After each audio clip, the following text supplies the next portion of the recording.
Jeez. What's up? Oh my I God. got a flag going. It is Pride Month, y'all. I know. I'm This loving it. what I can't wait to jump into the conversation about Pride Month. Like it hit 2 days ago, and what does it mean to you all? Are we live? I don't know, Yes, but we are great live. show. Silky. We are live. We Are are we? live. Okay. Chris, where are we today? Silky. I love it. I am on a rooftop, so Ah, I had a watch party. good.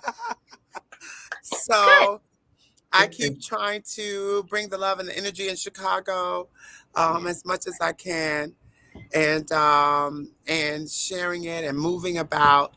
And so today, I actually chose this particular rooftop because our hosts, Brian and Sean, absolutely love RuPaul's Drag Race and are huge fans of Silky.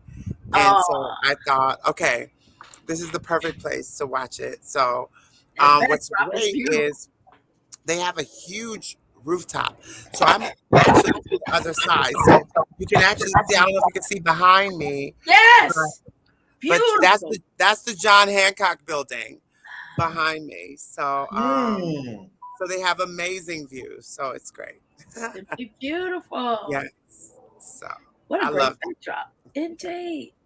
So Great show. It was a great show. I mean, going and like Aaron, I have to echo, it's Pride Month. So like, how proud do you feel? I want everyone to answer that because I think we all have a different approach to being queer or LGBT or in Cheryl's case, love. Look at Silky. Hey, mama! Hi. How are y'all doing? I want to ask Silky, since you just popped in, we're talking about Pride Month. What does Pride Month mean to you, if anything? Over the last couple of years, Pride Month has been a reminder of what Pride is. I'm kind of tired of seeing Pride becoming very over-sexualized, especially now that we're bringing in more kids. So, like, Pride Month for me has been more and more about restoring the hope in our community, especially for, like, younger Black gays, lesbians, bisexual, and transgender. I even made a post today saying, like, I know it's Pride Month and we beautify Pride a lot, but I know there's some kids out there that was like me that didn't feel comfortable coming out for whatever reason. So if you just need somebody to talk to, my DM is open to you. So that's kind of what Pride is for me. Oh, I saw that post and I can get emotional, but I'm going to try not to because it just means so much. A lot of our audience, are not necessarily queer, but they're learning about the experience. And I think it's important to put out there that if you have a relative that is a part of this community, sometimes it is so difficult to find a single person that you can confide in. And it is, I love what Silky is doing, and yeah, y'all, it's an emotional time. Pride Month is it's a time for me where I know that I can be around people that will accept me, and that's what it was back in the day when I was a young gay. It was a time to gather with people where I don't have to feel like I'm being judged or criticized. It's just a celebration of who we are. wow. I wish we had it when we were young. That's what you're saying. I did. I'm saying like when I went to like Pride events when I was 18, 19, 20, 21, it was a time to come together with other people that are like me, that are facing the same challenges. See, I came through the 70s. We didn't have it. I don't remember Pride, Speaking of Pride, look at your glasses, Silky. Where did you get those? Zini.com. I'm going to promote them today. They're fabulous. They haven't given me an endorsement, but they've given a lot of white girls an endorsement. We got to change that because I just asked about it's as we talk about Pride, one of the things that I think is very interesting is that around the country we have Black Pride, that is different. There are different events. there are different intentionalities around that. So I'm curious as to what you guys all feel about, because there is pride, the general pride that is celebrated, but then there's also Black pride. And I feel that, we have some responsibility to talk about what that means, specifically because, you know, Black pride is something very different. And I know this past weekend, I think, Aaron, you were just in DC, were you not? Yes. For Black Pride in DC. So what was that experience like?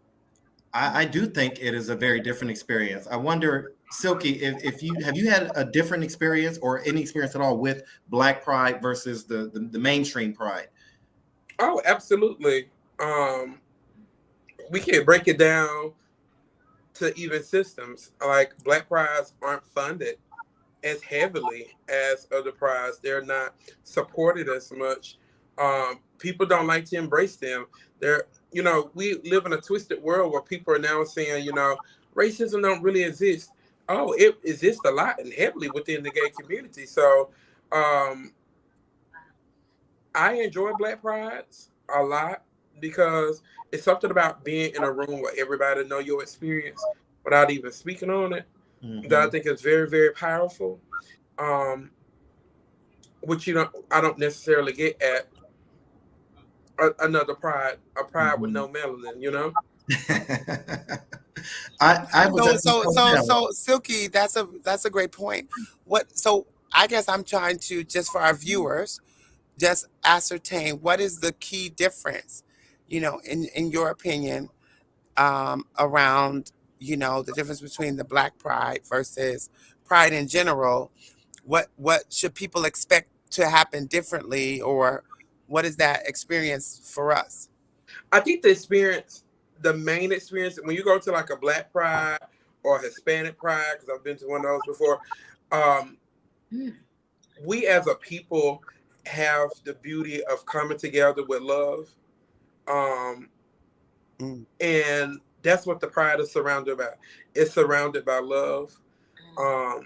When you see a drag queen on stage, and she may be a baby drag queen, and her wig may fall off, and her makeup may not be very well, but when she's turning it to Beyonce at Black Pride, we're not gonna read her. We're gonna say, "Yes, baby, you are doing that," and we're gonna put her down, because that's what we do at Black Pride. But when you go to like a pride, a non-melanated pride, everything is about the funding, who have funded it. The Gileads, they're a big funder of prides. The Absolute Vodkas, the who else? You get all those brands. So first off, it's gonna say such and such pride, then it's gonna have 20, 30 sponsors under it. You ain't gonna have that at a Black Pride. And then at those prides, they're gonna give out everything. They're gonna have people trying to give boosts, people trying to do this and that for outreach. But the craziest thing about those prides is people gonna come to those prides.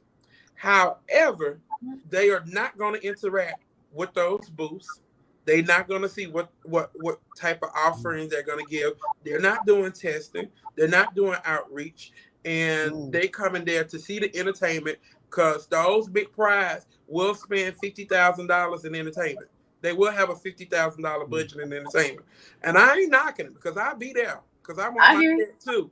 But at the same time, that love and coming together is not always necessarily there.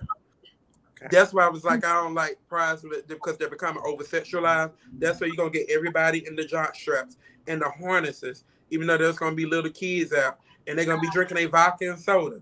And, it's pride. Pride only come once a year. And I was like, no, pride is year long. You just don't support it year long. Like that's the difference in the prides. We have a question. Does having a Pride Month keep pushing the narrative that we are still different, or does it truly bring forth inclusiveness?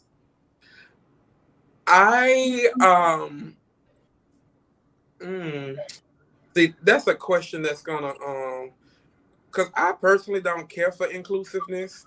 I'm Black in America, and I don't even know what that looked like. So If y'all know what inclusiveness is, please let me know, because I never felt included or in the thought process of anybody, including the agencies that that represents me, or even the clubs and the bars that I perform at. I never knew what inclusiveness was.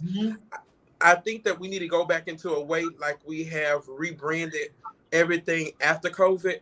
I think that's where prides need to go, and Pride Month need to come back to. A place of, okay, it's time to rebuild, rebranch out. Let's get everybody back together and understand what Pride was. Pride was a protest. So we kind of need to get back to that, because that's why we're losing right now. And when I say we're losing, you have the Don't Say Gay bills and like Texas and Florida, and they're passing because what are we doing as a community to stop them? Absolutely nothing. But, we're going to have Pride in vodka soda. So, I think that we're becoming too privileged in pride and too entitled. And until some of that rattles up and shakes up, I don't know what that's gonna look like. I love what you just said, because I'm the MC for my city's Pride, the mainstream Pride tomorrow, and that's one thing I didn't think about, was using that opportunity to shed some light on political situations that are happening. Because as you said, Pride began as a protest, and I am guilty of getting away from the protest, and I was the first one with a vodka soda, with a jock strap, with a blowjob in the bathroom. Yes, I said it. You heard it. There's nothing wrong with that. And I feel like too, I have a responsibility, because tomorrow I'm hosting the AT&T Turn Up the Love tour that's happening all Pride Month, and they're planning on extending it. So I have to be like, okay, AT&T, because last year you donated $1 million to anti-gay politicians. So, okay, AT&T. So on the mic tomorrow, I still got to shed a little light and make sure that, and I've done this for a lot of companies that always, like, especially last year, when everybody wanted to do pride, I was just like, if your pride ain't reflected within your company throughout the year, you might want to change something. So it's not like me going in to do my personal agenda, but it's also me making sure that they are having structural things within their companies. So if you don't have a diversity board, if you aren't hiring Black people, Latino people, Asian people, gay, queer people, trans women, trans men throughout the year, then baby, your donation need to be heavier to me. Because if you're going to use me for advertisement, you're going to use me for the full advertisement, not just half it. Okay. Oh, this comment here. Self-acceptance is more important than inclusiveness. Oh my gosh. I just want to say that one more time. Self-acceptance is more important than inclusiveness. I said that twice because I was thinking that a lot of people think that this, I've read this before. Like, straight people often are like, does Pride Month really promote inclusiveness? Does it really bring people together? Guess what? That's not what some of us want from a Pride event. We're not trying to get your approval anymore. What we are trying to do is build our self-esteem. Come on now. Okay, then read the statement again. Because if you're trying to build your self-esteem, that starts with you. So why does this event matter? Because we're coming together and we're telling each other, you're beautiful, you're perfect, just the way that you are. You don't need to. If it's self-acceptance, then you don't need that. You don't need to hear it from anyone else. Oh, we have to start somewhere. Thank you. In my mind, let me finish, please. And we have to start somewhere. A lot of us didn't get it when we were young. And so it took a lot to build up to some self-acceptance. And I believe self-acceptance comes before self-love. Because I often say, I got fat around my tummy. It seems like every picture that's been chosen for me, it will show my fat. And I told her, honey, keep them coming.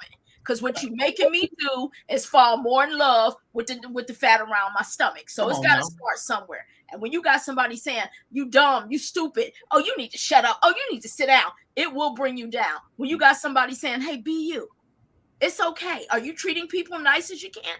No problem. Do you. It makes a difference. And Silky, that gives us to the show. You came with it. You know, you came with the real, you constantly do. I believe your heart is in a place where you really want to make this world a better place. And it's hard to find. And I want to acknowledge Silky, that. I did want to ask you a question based on Can I your get, experience. wait. Can I get some feedback from Silky first? No, thank you. On what? What I just asked. Okay, go ahead, please, Silky. I just want to say, did you see the show? What did you feel? Thank you for bringing your heart. Anything on that? Thank you. I watched the entire show. Good. I had a scheduling conflict, so I was able to be here today and watch the entire show.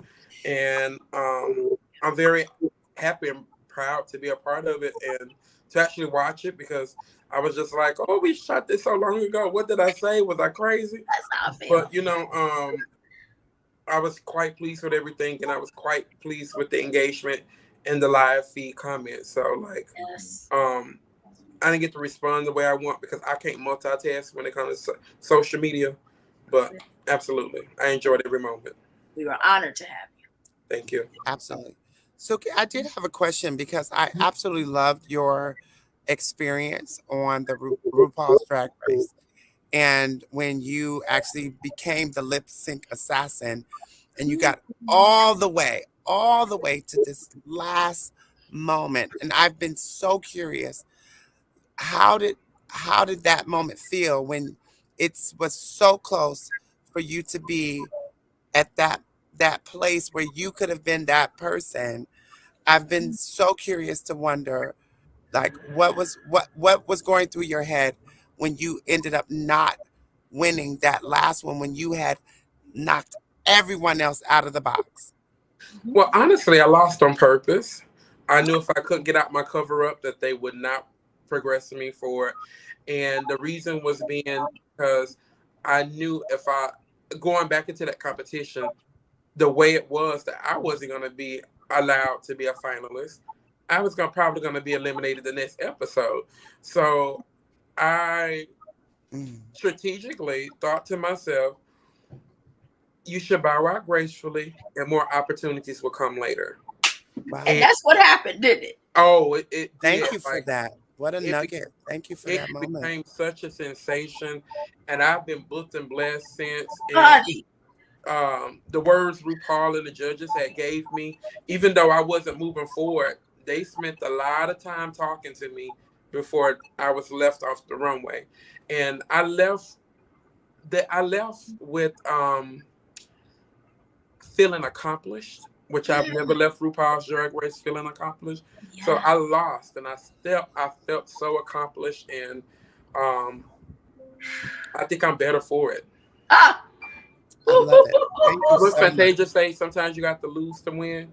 Right? Yes. And when you understand life is all a journey and it's all meant to be, it's a wonderful thing. And there's no losing when you're on RuPaul's Drag Race. Oh no.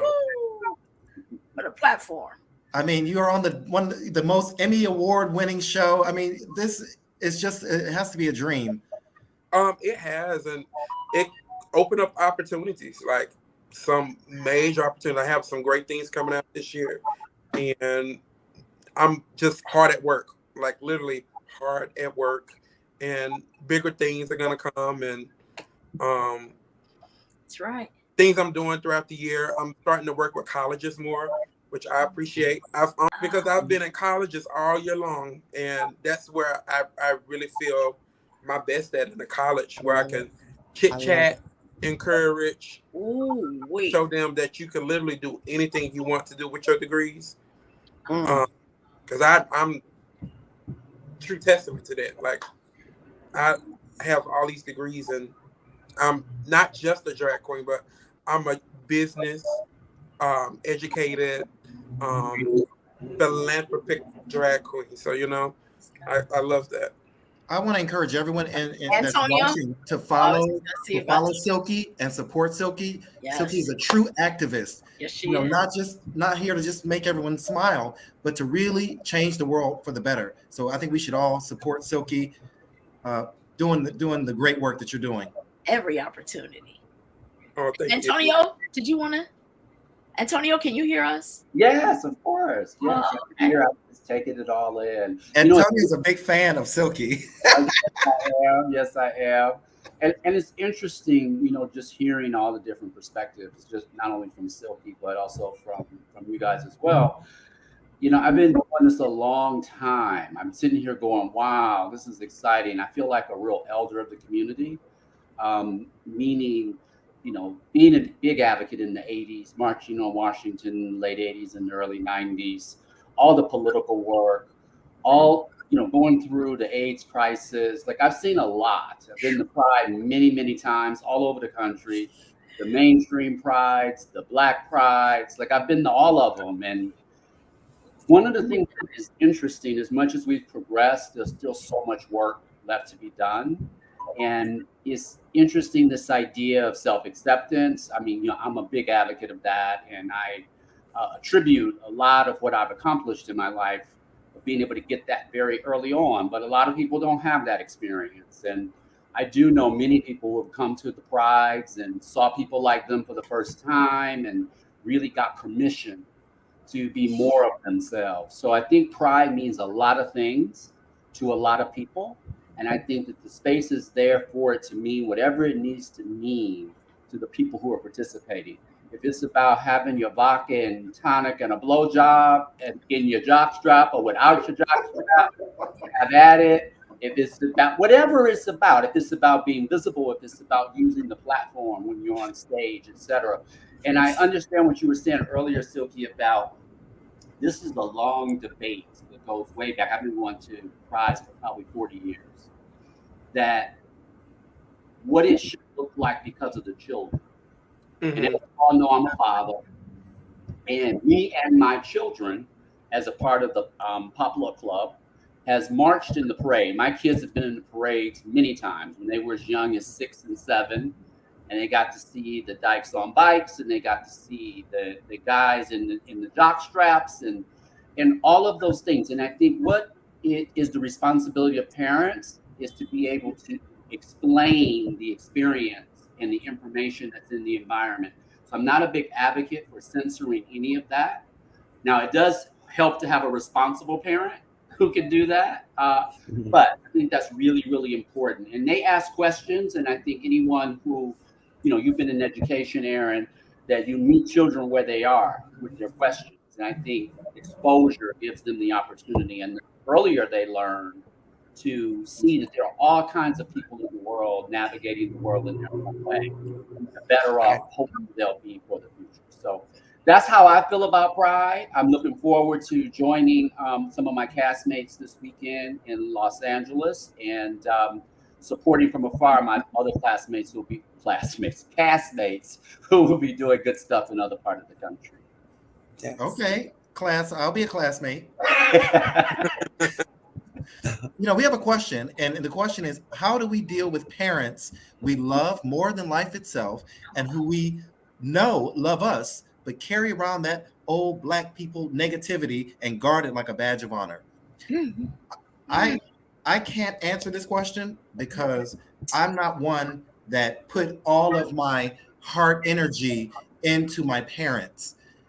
I can understand a person who does that. I know there are a lot of cultures that teach us that you are supposed to honor your parents above all else. I just don't subscribe to that.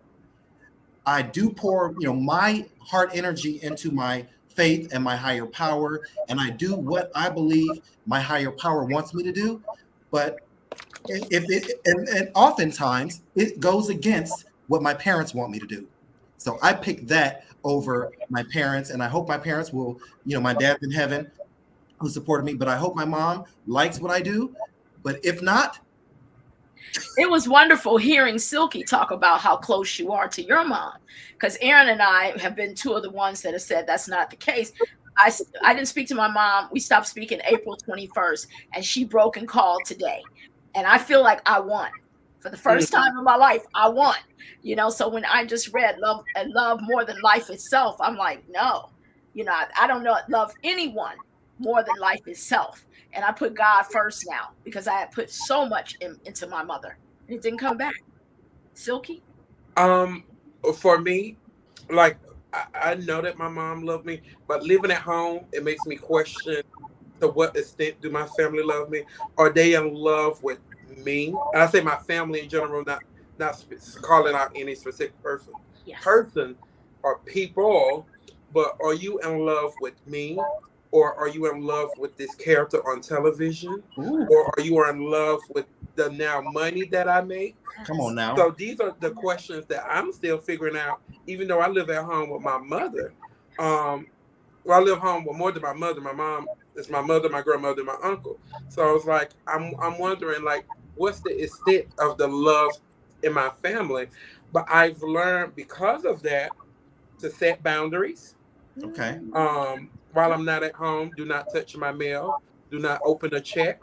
It's not your business. Um, Oh, um, Also, don't tell me what I should do in my business. You have lived your life. Mm. You had the opportunity to have businesses. Now I have businesses, and I'm gonna do it my way. Also, don't tell me to watch out for my friends. You lived your life. I can make my same mistakes. And at this point, I'm 32 years old, so you should not be telling me as a grown adult to be watching out for friends. And I also protect my peace at all costs. Mm. oh, So at any time that anybody get out of line or out of pocket, I'm the first one. Okay, you have that. I can go get a hotel for the night, and I can go with my friends and drink. And it's been a time or two where, somebody in the family that stressed me out, and I had to let them know, okay, I'm gonna go smoke this illegal weed, and I need y'all to mind your own business. And then everybody's mouth drops, and I have to put it to them in plain terms, because you know what? No matter what you think about me or how you think that I live, I'm successful. I don't ask anybody for anything. And even though I live with my mom, I'm always giving. I'm never at home. By the way, I'm in San Francisco right now. all Um, right. We see each I'm other. never at home. I never ask anybody for anything, and I never ask anything financially. So, like, let's not act like I'm like the child living at home, because I'm not a child living at home. I was asked to come home, and I come home with all my love and all my grace. But at the same time, you're not gonna put me out with that, and that goes for mother, grandmother, brothers, and I say that too because I found out last weekend I did a gig in Philadelphia, and I went and saw some family, and I didn't realize that some of my family had a conversation about me and what I do for a living, and it got really interesting.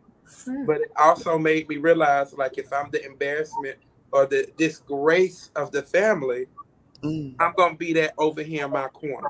You just don't have to put up with me or what I'm doing, because my disgraceness is over here. I don't ask you for nothing, and you don't have to support me. You ain't got to watch me.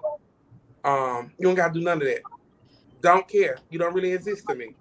All you Like, got to do is keep thriving, which is exactly what the creator got you doing, boo. Come on now. that's it. It's true. It's true. So I did want to also add that in that question, the concept in quotes the old black negativity.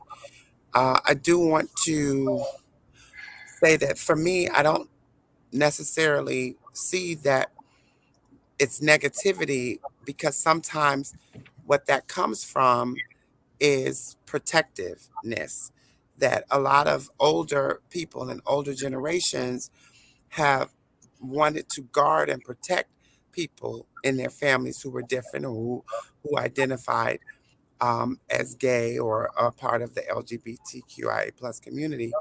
And in the knowledge that they had and the resources that they had and the time that they grew up, that there were certain things that they wanted to protect their offspring from. And then so that it wasn't necessarily driven as a point of stifling you, it was the idea to protect you. So, for Yeah. example, just when we have fountains, water fountains, that were whites only and blacks only, you would be reprimanded as a black child if you went to drink out of the white only fountain. So that sometimes the restrictions and that sense of discipline around, don't do that, don't act like that, don't say that, was because of the history of being black in America. And I so So that I don't want to disregard our past and just presume that it was negative, because there is an evolution that was just necessary and required. And in the change, we have to accept that people managed in the way that they understood how to manage, and that it was not necessarily deliberately designed to be oppressive from Black person to Black person. I hear you. I absolutely agree. I want to chime in. I'd like to chime in on that because I absolutely agree with that. However, big however, we must ask more of our community to speed up their evolution. So we understand all of that, and that explanation cannot be a pass for a lot of the very negative behavior that we put upon one another as Black people. And so I think that those boundaries, you spoke to it, I think, Silky, very clearly. This is where self-acceptance and self-love becomes very important, because that's what it allows you to be clear about what your boundaries. I can understand what informs all of your behavior, but that does not mean that I need to put up with it or tolerate it. And so I think that we should be very bold. Excuse my life. We should be very bold in in living our best selves. And I think that if you just live your life, people are entitled to their opinions, their ideas, and their histories. But where you hold your boundaries is you teach them how to treat you. Because I don't know how you treat the rest of them, but I know how you're going to treat me. And I'm going to tell you, that's my experience. Even in my own family, certain ones get treated a certain way. Guess who does not? Right.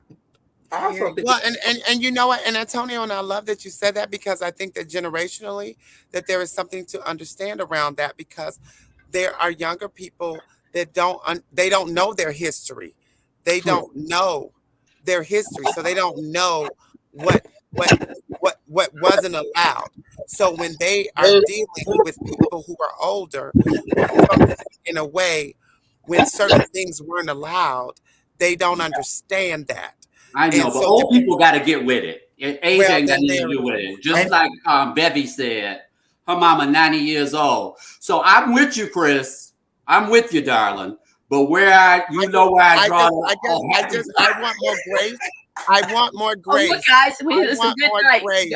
We done ran over. They getting grace. They getting a lot of grace. All them church folks, don't get me started. We want to always giving grace. Baby, at 32 years old, I love it. You are wonderful. Doing it. Thank you. Can I add one more thing to that? Yeah. I think in the Black family too, there's a place of jealousy. Talk about it. That's really big, because in me in particular, you know, like I've had people that you know, poked at me, family members that poked at me, almost like, well, you must not doing that well because you live with your mom. And I was just like, no, my mom asked me to be here. But don't get it twisted. I can go to any apartment complex around the city and pay for my rent for 5 years in advance. Let's not get it twisted. But I choose not to. And so I think that it comes from a place of jealousy for that, because in the older days as well, like I get into it with my grandmother all the time, you have to do this. No, you got married at 15. That was your choice. You had children at a young age. You had a house. You did this. That was your choice. That's not my path. My grandmother used to fuss at us when we was 23. Why aren't you buying a house? Why aren't you? We ain't buying houses for $10,000 no more. That is not the case. We got student loans. We have this, we have that, and the other. So it comes off as a place of jealousy, and it's almost like they think that we're irresponsible, but we're not. We're just living in the time of my Blackness does not, like, I'm talking about buying a house. Still ain't bought the house. I hear you. Since that episode, my agent have put me in touch with this company, that company, and we can't do nothing. I even went to the lender, I think it's called Renaissance, that specializes in entertainment loans. And they denied me with a 50% down payment on a house. How about NACA? Have you went to NACA? I have not, and people have asked me to do it, but I'm just gonna pay cash. I'm well on my way to pay for it cash around October. You know what? Since this system don't really work for me, and I've done everything right, by the time I buy this house, I don't even care because I'm gonna buy this house. My student loans, they can just be deferred. Don't care because that's the only reason we keep them in good standing anyway. To buy a house, to buy a car, this and the other, and you ain't gonna give me that. So guess what? The hell with your student loans. I don't care. I'm not paying them back. Joe Biden ain't gave me my 10,000 off yet. So you know what? I'm tired of waiting. I'm tired of doing this, that, and the other. I'm gonna live my best life. And you know what? You can send me a sheet of paper every week because they done renamed the loan company. It's no longer Navy. It's like Aid Vantage. It should be talking about disadvantage. You know what? That's what it should be. You know what? We gotta go. We gotta go. We gotta get out of here. And you know, I don't want them coming after you. Say less. Say less. Say less. We gotta go. Please come after me. My black ass don't care. Who wants you back? That's all I gotta say. Love you. Happy Pride. Happy Pride. Happy Pride, everybody. 32, just a baby. We love you. We proud of you. Thank you. Y'all are way too kind. I love you all. God bless. Bye, Silky. Bye, y'all. See you later, Chris, Aaron, Cheryl. Bye.